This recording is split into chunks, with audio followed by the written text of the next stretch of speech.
Here's the 4 best exercises you can do to strengthen your lower back. These are so effective for bulletproofing because they can be progressed long term. The reverse hyper is going to level up your lower back. This exercise is much harder than it looks. Effort is rewarded with muscle. Lay on an incline bench with the pelvis free to move. The elevated incline permits full range and full tension. Ensure the band has resistance from the beginning to completely stress your back. Lock yourself in place by holding securely with the hands. Extend to neutral by lifting the legs and squeezing glutes. Experiment with legs together or straddled to bias different muscle groups. A mindful tempo from beginning to end ensures the posterior chain is working. Reverse hypers can also be done using a dumbbell. With the knees bent to 90 degrees, this becomes more glute dominant and less hamstrings. Extend until your knees are level with the hips. Breathe into the upper chest in order to tolerate the rib cage compression. The open chain movement environment is what brings the intensity. Our body is fixed and the legs move, which creates torque at the lower back. The resistance acting distally on the lever is what makes this intense without much load. Your posterior chain is going to be pumped with blood and primed to grow when doing reverse hypers. The good morning is made effective thanks to where the weight is held. The posterior chain muscles are working hard thanks to the 3rd class lever. The magic happens with the hip hinge. We need correct technique for the hips to act as a fulcrum. Place the barbell on your trapezius muscles. Next, select a grip which suits your shoulder flexibility. A hip-wide stance is going to encourage correct mechanics. Hinge at the torso by driving the hips back with a proud chest. The weight should be felt in the middle to balls of your feet. We want to maintain a soft bend in the knees during the good morning. Thrust forward by extending the hips and knees at the same time. The torso should move as one when lowering and rising. Keep the spine tall from start to end. The core should be engaged when doing good mornings. Brace hard with belly breathing to maintain spine stiffness. How deep you go during good mornings is based on hip mobility and hamstring flexibility. When you feel a max stretch in the posterior chain and you begin to fold at the lumbar, that's your limit. The good morning is an eccentric heavy exercise. Use a strict tempo of around 3 to 5 seconds each rep, followed by a momentary pause. Dumbbell good mornings are a variation. Load the exercise behind your head for thoracic extension. Hinge at the waist using comparable posture, movement mechanics, and exercise tempo. Consider the goblet good morning if your flexibility is a problem. Seated good morning is a viable option. Sit on a bench with the feet slightly in front of the knees. Hinge forward with an upright chest and tall spine. Think about tilting the pelvis anteriorly, arching the lower back. Pushing the knees outwards creates space within your pelvis to sink deeper. Use a range of motion which keeps tension on the posterior chain muscles. The spine must remain extended with the sit bones in contact with the bench. Seated good mornings provide tactile feedback, helping you overload with sound form. Dumbbell resistance is once again possible. Here's the order from easiest to hardest loading options. The global technique remains comparable regardless of weight placement.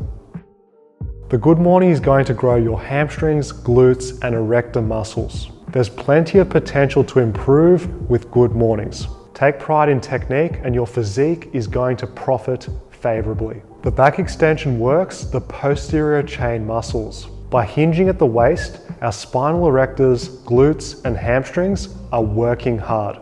Here's a makeshift 45-degree back extension at home. Use something heavy to fix your feet shoulder width apart. Anchor the pivot point around mid-thigh. A barbell in rack works well. Padding is not for sissies.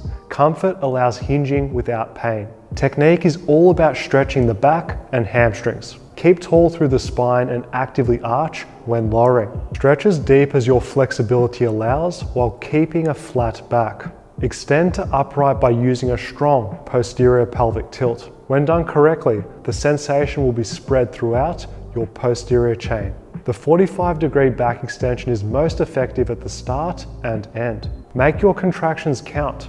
stretching long at the bottom and squeezing hard at the top. Horizontal back extensions are also great. Set up with the pelvis hanging off the edge. Anchor the feet under a fixed surface to lock and load. Now hinge at the waist while keeping a tall posture. Extend the body to horizontal by driving with the lower back and glutes. There is no need to hyperextend. Simply get yourself to neutral at the top. If you want to target the spinal erectors, keep an upright posture. If you want to emphasize glutes, round the back with a strong hollow thrust. Here's a minimalist setup. Please use a high friction surface. Stay safe and don't do damage. You can make the back extension more difficult by holding weights at the chest with bent arms. Try pausing at the bottom and top with an isometric for even more intensity. Use a drawn out tempo when stretching to get more results from each rep. With back extensions, we get a ton of local muscle stress with minimal fatigue. The lack of spinal loading allows plenty of productive work, which can easily be recovered. When it comes to posterior chain size, you can't go wrong when pumping out high volume back extensions. The RDL is our deadlift of choice. This exercise is going to add muscle to the entire posterior chain, from the traps down to the hamstrings. Start by selecting your strongest stance. Most people will feel comfortable with the feet around, hip width apart. Next, assume a strong grip with the hands just outside the knees. Mastering the hip hinge is essential for correct Romanians. Initiate the movement by shifting the hips backwards and keeping the chest up. We want our spine extended from the upper back to the lower back. During the eccentric, we must keep a fixed knee angle. Sustain a partial knee bend when lowering to keep tension in the hamstrings. The concentric thrust should be done fast by squeezing the glutes. In order to extract the full benefits from RDLs, use exaggerated eccentrics. Lower down by taking around 3 to 5 seconds, followed by a pause. Eccentrics have been proven to give a potent muscle building stimulus. How deep you deadlift is based on individual flexibility levels. If the lower back begins to flex, you've gone too deep and lost tension. Lower until you feel a max stretch in the hamstrings, combined with a neutral spine and fixed knee bend. To prevent the weights drifting forwards, engage the lats into scapular depression. We can also train using a single leg deadlift for a different stimulus. This variation is great for reducing muscle asymmetry between sides. Bracing with the arm takes away the need for balance. Use the supporting arm only to guide movement. Let your legs do the heavy lifting. With a stable environment, we can actually exhaust our posterior chain without limitation. We still want to hinge with a fixed knee and spine posture for optimal hamstring contractions. Training the deadlift in a top-down manner is our hypertrophy recipe. The posterior chain muscles are eccentrically challenged with a high time under tension. Expect soreness as a result of Romanians. The hefty hamstrings you're going to be sporting are worth the struggle.